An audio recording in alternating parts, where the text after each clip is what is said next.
À l'aide de commandes dans le PowerShell de Visual Studio, je vais pouvoir créer la base de données et ensuite exécuter l'application. Toujours sur le site d'information de Entity Framework, si je descends, je m'en vais dans Migration, Code Base Migration. Clic. On retrouve les principaux énoncés qu'on doit réaliser dans le PowerShell pour justement créer ou mettre à jour la base de données. Vos modèles vont probablement évoluer au fur et à mesure du développement de votre projet.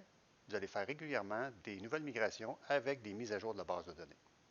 Je m'en vais dans View, je m'en vais dans Autre fenêtre, puis je m'en vais dans Package Manager Console.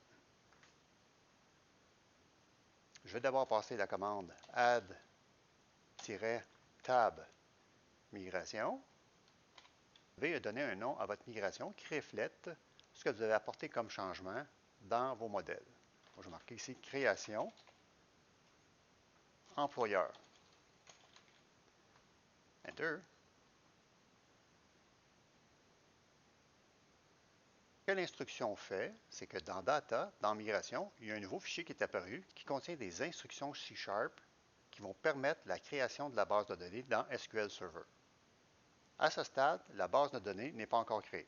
Je vais dans le Package Manager et je tape Update-Tab Database. Enter.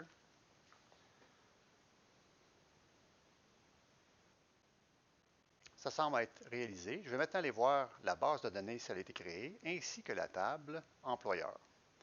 Je m'en vais dans View. Je m'en vais dans SQL Server Object Explorer.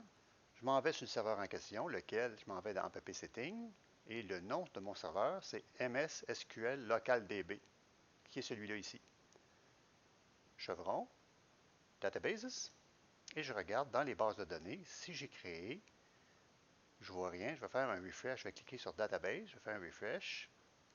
Je déballe encore une fois dans Database. Ma base de données est ici, Gestion Stage LB, c'est bien le nom que je lui avais donné ici. Je clique sur le chevron, je m'en vais dans Table. Il y a des tables de sécurité qui sont ajoutées. Pour l'instant, on n'en tient pas compte. Et on voit ici ma table employeur. Et je retrouve ici la table employeur qui reflète ma classe dans Modèle. Je peux aller voir bouton droit, View Designer, et examiner si le code reflète bien ce que j'avais spécifié dans ma classe. Pour voir les données, je viens sur Employeur, bouton droit, View Data. Actuellement, aucune donnée s'y trouve.